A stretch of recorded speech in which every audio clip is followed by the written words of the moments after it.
Does the thought of being able to make an incredibly simple loaf of hot bread to serve for dinner sound appealing to you? If so, I have the perfect recipe for you.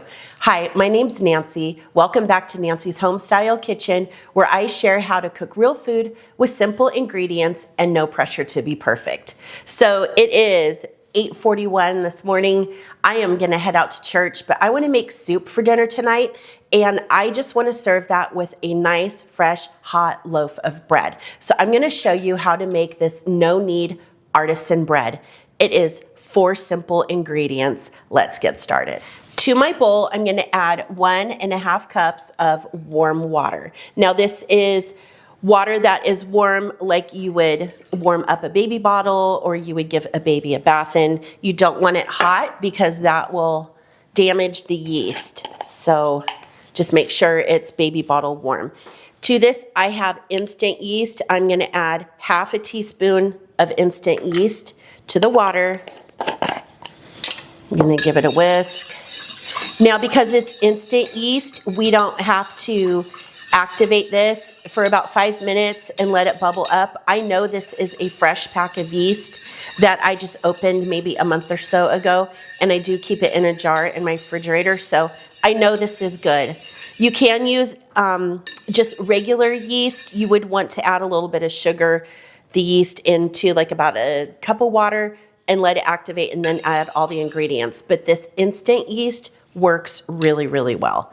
So to this, I'm gonna add 3 cups of bread flour. So this is equal to about 450 grams if you're weighing, but you just want your flour loosely packed. I kind of fluff it up, put it in my measuring cup.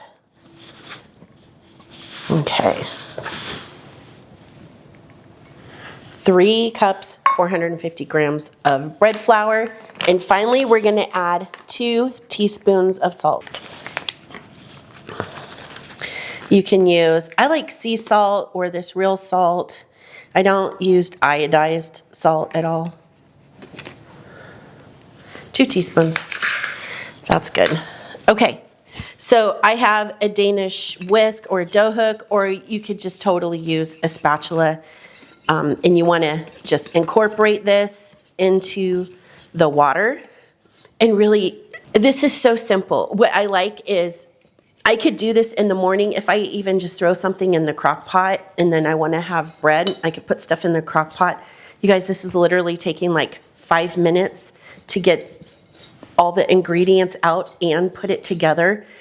And it's just gonna sit on the counter for 10 hours today. So this is why I really like recipes like this that are very affordable, very simple to make. You don't really need a lot of specialty ingredients. Like this is all just pantry stuff. And I don't know if you're anything like me, but walking into a house or coming in when somebody has just baked fresh bread, there is no other, I mean, besides chocolate chip cookies, I think fresh bread is the best. I'm just scraping down the sides because I want to make sure that I have no dry lumps. I don't have any dry dough on the side. Okay, that's it. So all I'm going to do is cover this with plastic wrap, and then I'll put a towel over it. You do want your home about 70-ish degrees or so. If it's really cold in the house, it may take a little more time. And if it is really cold, you may want to add a little bit more yeast.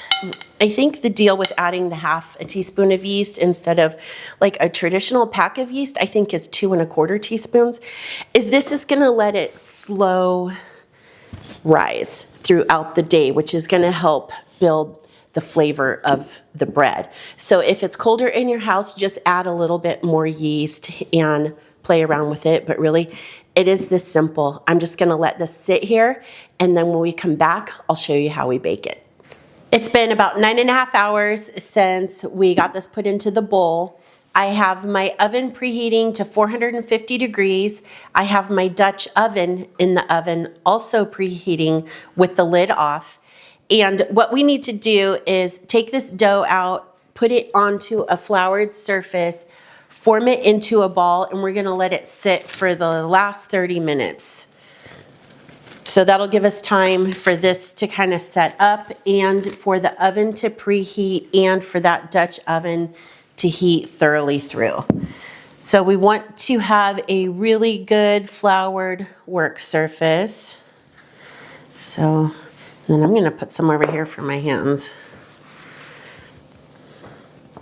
And then I'm gonna take my dough scraper and we're gonna get all this dough out of the bowl. And again, we're not kneading it, we're just going to shape it. You can smell all the yeast. It smells good. Okay. I'm gonna keep this handy in case this sticks, but you want to go in with your hands. So I'm gonna flour my hands really good. And I just want to get this formed into a ball. So I'm not kneading it at all. I'm just shaping it. So when you shape it, you can kind of pull it towards you, rotate it round. I see people do it different ways. Some people just really like to come and tuck under. And I kind of do a tuck and a pull method, just like I do when I'm making sourdough. But I don't want to work it too much where I lose all the air that has developed in the dough while it was rising. So I'm gonna do just a little bit more. Okay, and take the plastic wrap that I had, and there's a dry side, and then the side that was towards the bread has a little moisture on it. So I'm gonna put the dry side over the dough, just so the dough doesn't dry out. And I'm gonna let it rest here for 30 minutes while the oven finishes preheating and the Dutch oven. Then afterwards, we're gonna bake it. So we'll be back in a few minutes. It's been 30 minutes. The oven and the Dutch oven are thoroughly preheated. This has been just resting here for 30 minutes. I'm gonna put a little more flour on my hand and just kind of bring this up again. Just giving it a shape one more time. Again, we don't have to really move it around that much because it kind of, as it sat, it kind of spread out just a little bit. Oh my gosh, it's really sticky. Let me get all this extra flour on my hands. Okay. So I just want to kind of get it back into a little ball. I have a piece of parchment paper. I'm going to use this scraper and put it right into the center of the piece of parchment paper. I'm not going to score the top like I do with sourdough. So let's get the Dutch oven out. You can see how hot it is. You compare the red of the Dutch oven to the lid. That is really hot. So just take your bread and drop it right into the Dutch oven.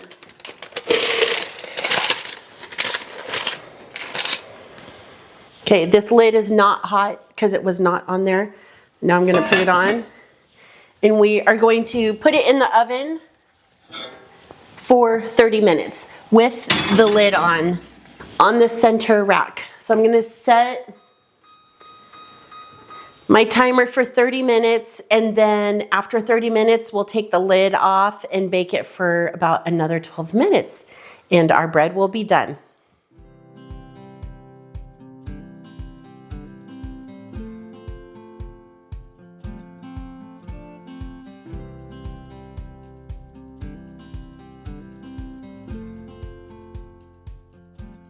Here is our bread.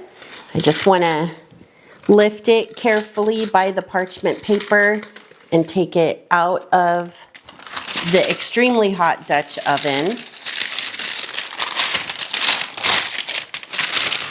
and get it onto a cooling rack because we want the air to be able to circulate around it while it cools.